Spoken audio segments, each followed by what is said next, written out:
വാർത്തകൾ തുടരുന്നു. പെരിഞ്ഞനം ജാമിയ മഹ്മൂദിയ സിൽവർ ജൂബിലിയോടനുബന്ധിച്ച് സൗജന്യ മെഡിക്കൽ ക്യാമ്പും ആതുര ശുശ്രൂഷയും നടത്തി. Advocate VS. സുനിൽകുമാർ എം.എൽ.എ. ഉദ്ഘാടനം ചെയ്തു. ജാമിയ മഹ്മൂദിയ സിൽവർ ജൂബിലിയോടനുബന്ധിച്ച് ഇവിടെ നടക്കുന്ന ഈ സൗജന്യ മെഡിക്കൽ ക്യാമ്പും അതോടൊപ്പം സ്വാഗത പ്രാസംഗം ഇവിടെ സൂചിപ്പിച്ച വളരെ ആലംബഹീനരായിട്ടുള്ള രോഗികളെ പരിചരിക്കുന്ന പ്രത്യേക പരിപാടിയും ഔപചാരികമായി ഉദ്ഘാടനം ചെയ്തതായി ഞാനിവിടെ നിങ്ങളെ അറിയിക്കുകയാണ്. ഒരു മനുഷ്യനെ സംബന്ധിച്ച് ഏറ്റവും സഹായം ആവശ്യം വരുന്ന സമയം ഈ ക്യാമ്പിലൂടെ, സൗജന്യമായ ക്യാമ്പിലൂടെ നമ്മൾ ഉദ്ദേശിക്കുന്നതും മറ്റു ജീവികളോടും മനുഷ്യരോടും സഹാനുഭൂതിയും സ്നേഹവും കരുണയും വളർത്തിയെടുക്കാൻ വേണ്ട ഒരു മനോഭാവം നമ്മുടെ കുട്ടികൾക്കകത്തുണ്ടാക്കുക എന്നുള്ളതാണ്. എസ്.കെ. ആറ്റക്കോയ തങ്ങൾ അധ്യക്ഷനായി.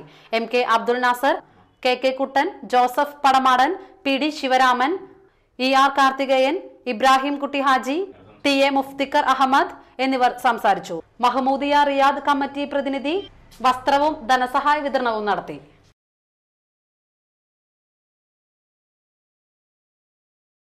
ബി.ജെ.പി. കാളമുറി വെസ്റ്റ് യൂണിറ്റ് രൂപീകരണവും പ്രകടനവും നടത്തി. പുത്തൂര് ക്ഷേത്രത്തിന് സമീപത്ത് നിന്ന് ആരംഭിച്ച പ്രകടനം കാളമുറി ചുറ്റി സമാപിച്ചു. തുടർന്ന് ബി.ജെ.പി. പഞ്ചായത്ത് പ്രസിഡന്റ് ഹരിദാസൻ പതാക ഉയർത്തി. യുവമോർച്ച മണ്ഡലം പ്രസിഡന്റ് അജേഷ് യോഗം ഉദ്ഘാടനം ചെയ്തു. ബി.ജെ.പി. മണ്ഡലം വൈസ് പ്രസിഡന്റ് കെ.ജി. ദിലീപ് അധ്യക്ഷനായി.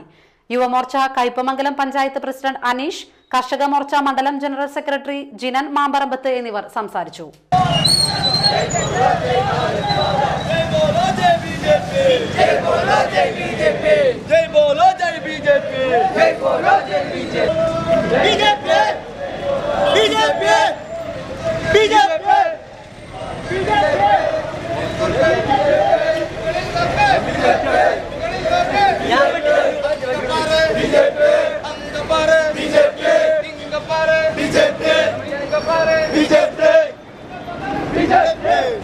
നാട്ടിക ചേർക്കരയിൽ ആദ്യകാല ആയുർവേദ ചികിത്സകൻ വി.ടി.കെ. അച്യുതൻ വൈദ്യർ നിര്യാതനായി. 88 വയസ്സായിരുന്നു. ആദ്യകാല കമ്മ്യൂണിസ്റ്റ് നേതാവ് തോട്ടുപുര കുമാരസ്വാമിയുടെ മകനാണ്. സുഷമയാണ് ഭാര്യ. ഷാജു, സംഗീത എന്നിവർ മക്കളും ശ്രീജയ, തിലകൻ എന്നിവർ മരുമക്കളുമാണ്. കയ്പമംഗലം വൻപറമ്പിൽ ശ്രീ ഭഗവതി വിഷ്ണുമായ ക്ഷേത്ര മഹോത്സവം തിങ്കൾ, ചൊവ്വ, ബുധൻ എന്നീ ദിവസങ്ങളിൽ നടക്കും. ചൊവ്വാഴ്ച ക്ഷേത്ര ചടങ്ങുകൾ, ബുധനാഴ്ച എഴുന്നള്ളിപ്പ്, തുടർന്ന് അമ്പലപ്പുഴ അക്ഷരജ്വാലയുടെ വിശ്വസിച്ചാലും ഇല്ലെങ്കിലും എന്ന നാടകവും അരങ്ങേറും. രാത്രി 10-ന് ദേവിക്ക് രൂപക്കളവും പാട്ടും, പുലർച്ചെ 1:30-ന് എഴുന്നള്ളിപ്പും നടക്കും. പ്രധാന വാർത്തകൾ വീണ്ടും.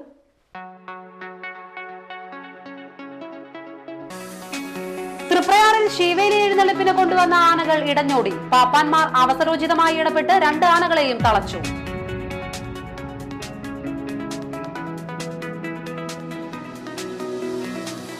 നാട്ടികയിൽ 100 ദിന കർമ്മ പരിപാടിയിൽ പാവപ്പെട്ട കുടുംബങ്ങളുടെ സംരക്ഷണവും പഠന ചെലവും എന്ന പദ്ധതി പത്മശ്രീ മട്ടന്നൂർ ശങ്കരൻകുട്ടി ഉദ്ഘാടനം ചെയ്തു.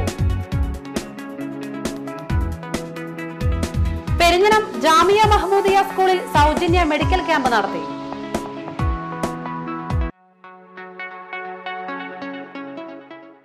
വാർത്തകൾ കഴിഞ്ഞു. നമസ്കാരം.